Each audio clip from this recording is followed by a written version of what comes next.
Last summer, a guy showed up at a fishing spot in Louisiana with a plastic bag and a can.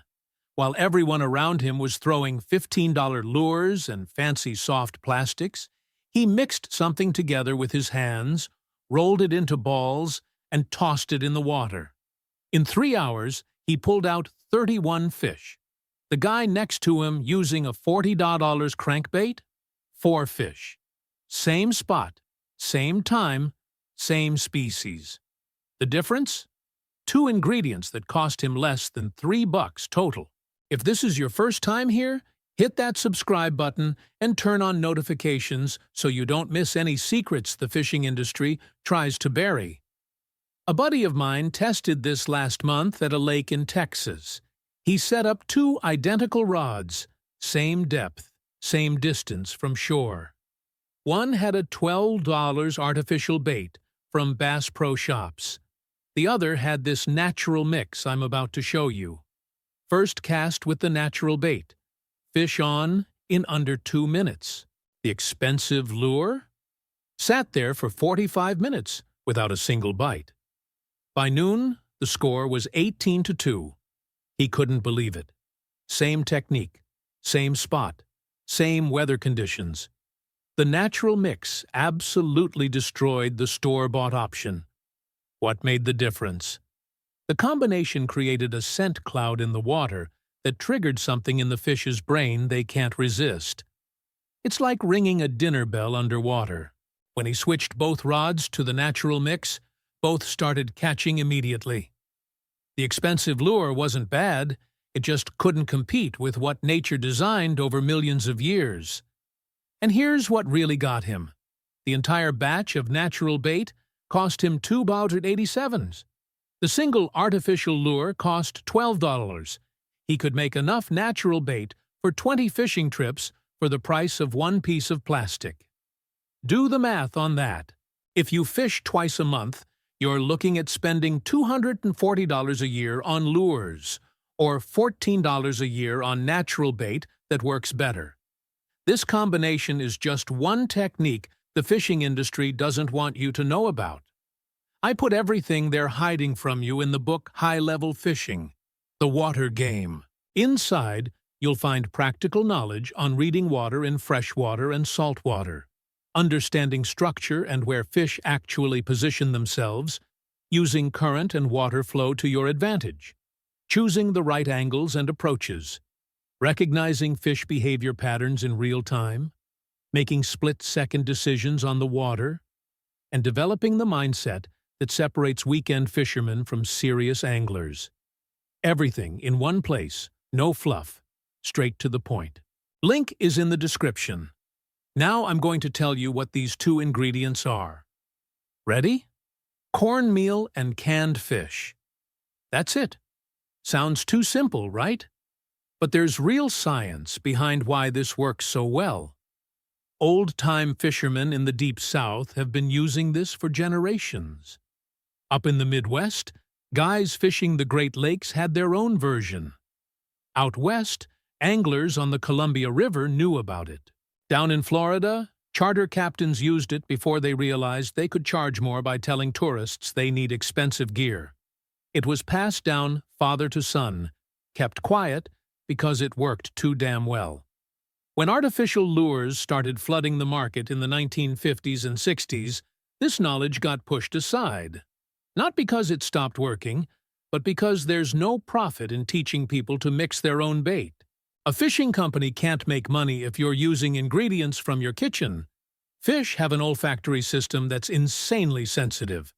We're talking about detecting 1 molecule of a substance diluted in billions of molecules of water.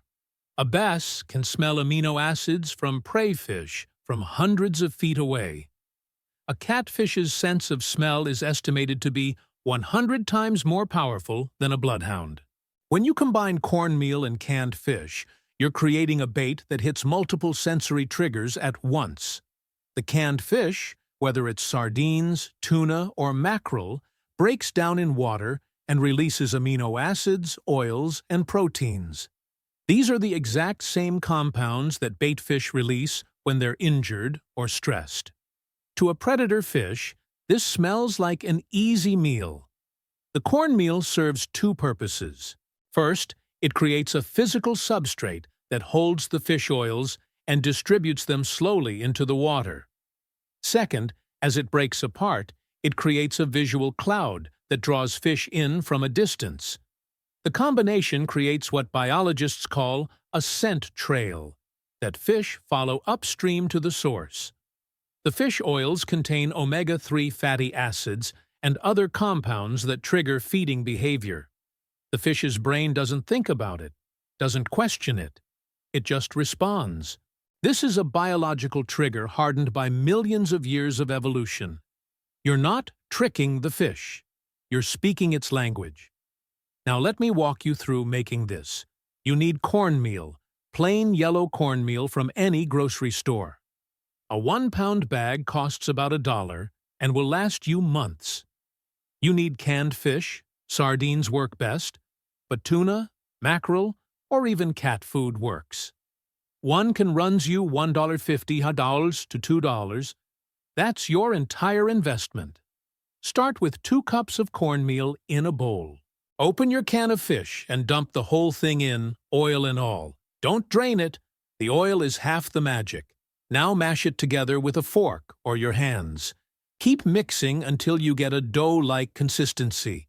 If it's too dry, add a splash of water. If it's too wet, add more cornmeal. You want it to hold together when you squeeze it, but still be moist. Here's the secret most people miss. Let it sit for 15 minutes after mixing. This lets the cornmeal absorb the oils and scents. The mixture will firm up and become easier to work with. The ideal consistency is like Play-Doh. You should be able to roll it into balls that hold together but break apart slowly in water. In a sealed container in the fridge, this lasts about 5 days. In the freezer, it lasts months. Make a big batch, roll it into balls, freeze them in a plastic bag, and pull them out the night before you fish. Want to make this even more effective? You can add extras. A tablespoon of garlic powder gives it an extra scent kick that fish love. Catfish especially go crazy for garlic. A teaspoon of anise extract adds a sweet smell that triggers feeding in bass and panfish. A handful of oatmeal mixed in gives it more texture and makes it break apart slower, extending the scent cloud. Now you're covering 3 senses: smell with the fish oils and garlic, taste with the proteins and amino acids, and sight with the cloud of particles in the water. You're probably wondering, if this works so well, why don't tackle shops sell it? Simple economics. The fishing tackle industry is worth over $10 billion a year in the U.S. alone. They sell you artificial baits for $8, $12, $15 each. Soft plastics, hard baits, spinners, spoons, all of it designed to catch fishermen, not fish. They make fancy packaging, sponsor pro anglers, create marketing campaigns telling you that you need the latest color pattern or the newest action. If every fisherman knew they could make better bait at home for pennies, those store shelves would sit full. It's not in their interest to teach you this. They'd rather you keep buying. That's why you see aisles full of brightly colored plastic and almost no information about natural baits that actually work better. The knowledge got buried under marketing budgets. When you're ready to use this, pinch off a piece about the size of a grape or small walnut, depending on what you're targeting. For panfish, go smaller. For catfish or carp, go bigger. Press it onto your hook, covering the entire hook and point. You want it to stay on during the cast, but break apart in the water within 5 to 10 minutes. If it's falling off during the cast, it's too wet. Add more cornmeal next time. If it's sitting on the bottom like a rock after 15 minutes, it's too dry. Add a bit more oil or water. The best time to use this is early morning or late evening when fish are actively feeding. It works in any water temperature, but it's especially deadly in warmer water when scent disperses faster. This bait works great for catfish, carp, bluegill, crappie, bass, and even trout in some situations. For catfish, use it on the bottom with a weight. For panfish, suspend it under a bobber. For carp, pack it around a hair rig or method feeder. One common mistake is using too much. You don't need a baseball-sized chunk. A small amount creates enough scent. Using too much wastes bait and makes it harder for fish to find the hook. Another mistake is not refreshing it.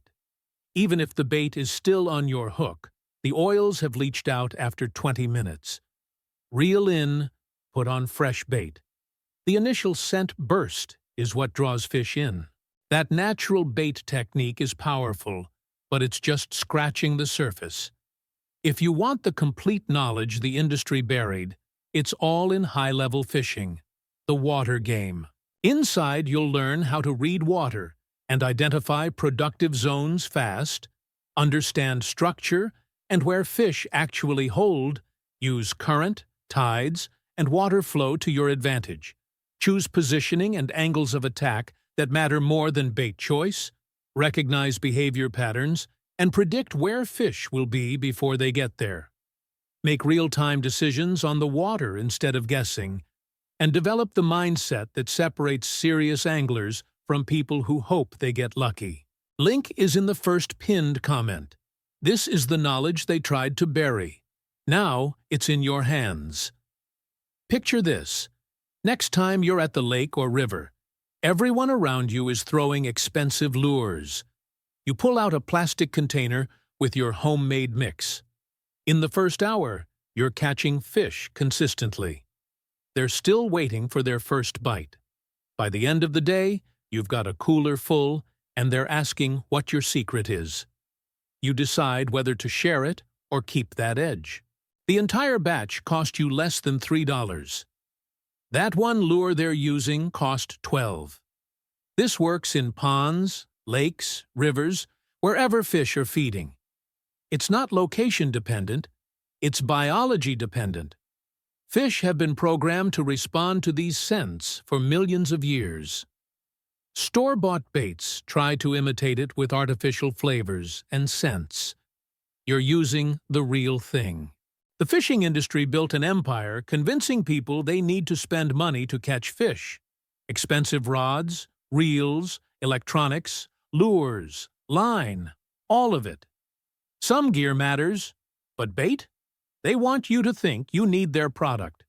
The truth is that cornmeal and canned fish cost pocket change and outperform most of what's on the shelf.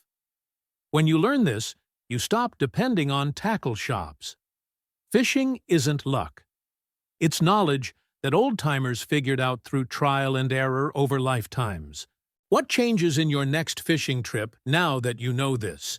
Hit that subscribe button and turn on notifications so you don't miss the next video.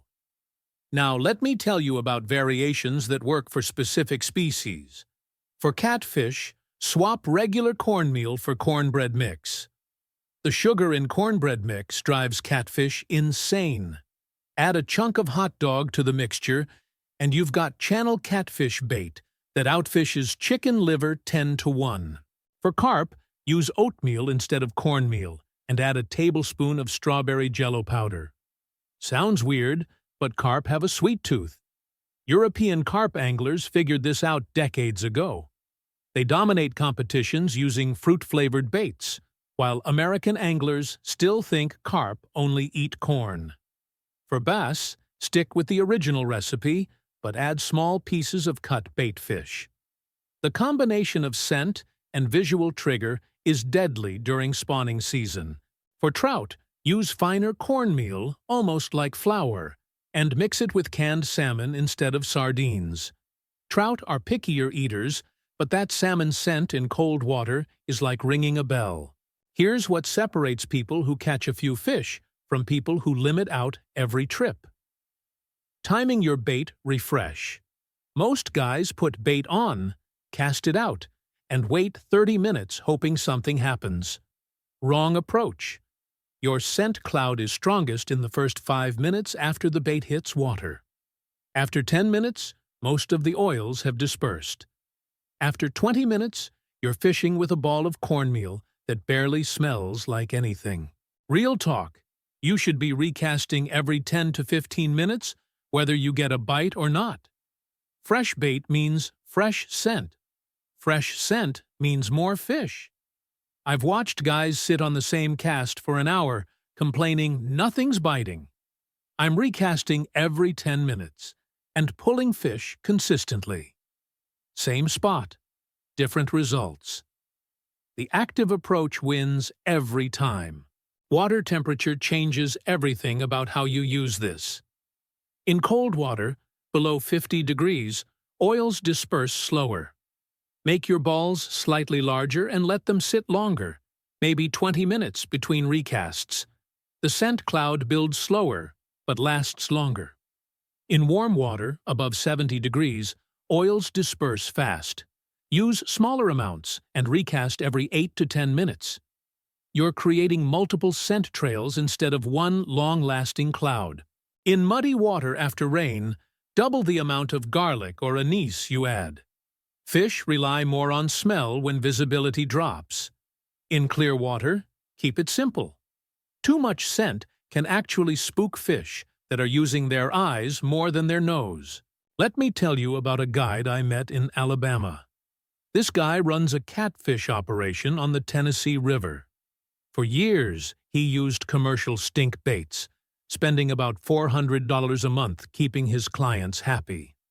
One of his regular clients, an old man from Mississippi, showed him this cornmeal and sardine mix. The guide was skeptical. He'd been fishing professionally for 15 years, but he tested it on a slow day. His clients caught 47 catfish in 4 hours. The next trip, using store-bought bait, same location, same time of day, they caught 11. He switched permanently. Now he spends maybe $30 a month on bait, and his clients catch more fish. His reviews went up, his bookings increased, and the bait companies lost a $400 a month customer. Multiply that by thousands of guides across the country, and you see why this knowledge got buried. Here's the thing about commercial baits. They're designed for shelf life, not effectiveness. They add preservatives so the bait sits in a warehouse for months without spoiling. Those preservatives kill a lot of the natural scent. They add artificial flavors trying to imitate real fish oils, but it's like comparing artificial vanilla to real vanilla extract. Close, but not the same. Your homemade mix is fresh. The oils are active. The amino acids haven't broken down. That's why it outperforms products that cost 10 times more. You're not paying for marketing, packaging, or distributor markups. You're using pure ingredients that fish actually evolved to recognize as food. One trick that multiplies your results: chumming with the same mixture. Before you start fishing, mix up an extra watery batch of cornmeal and fish. Thin it out so it's almost like a milkshake consistency.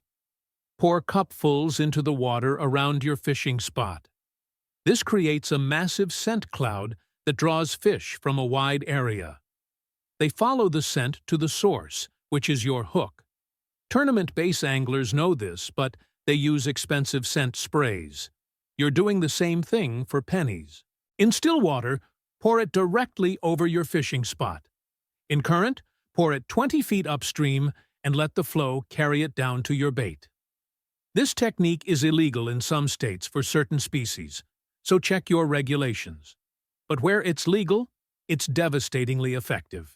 Your local tackle shop doesn't want you to know any of this. They make money when you buy products. They lose money when you become self-sufficient. Ever notice how tackle shops don't teach you to fish? They teach you to buy? New lure every month. Latest technology. Special colors for specific conditions. It's all designed to keep you spending. A confident fisherman with knowledge doesn't need constant purchases. An uncertain fisherman looking for the magic solution buys everything on the shelf. The industry profits from your uncertainty. Knowledge makes you dangerous to their business model. That's the real reason this information doesn't get shared. It's not gatekeeping by old fishermen being secretive.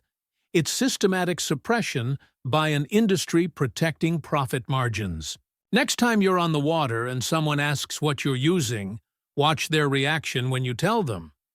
Most won't believe you until they see your stringer. Some will try it and catch more fish than they have in years. A few will go back to their expensive lures because they can't accept that something so simple works better than what they've been buying. That's pride getting in the way of results. The fish don't care about your ego. They care about biology. Give them what their brain is programmed to respond to, and they'll bite. It's that straightforward. This isn't a gimmick or a trend. It's how fish have been caught for generations before tackle companies convinced everyone they needed plastic and paint.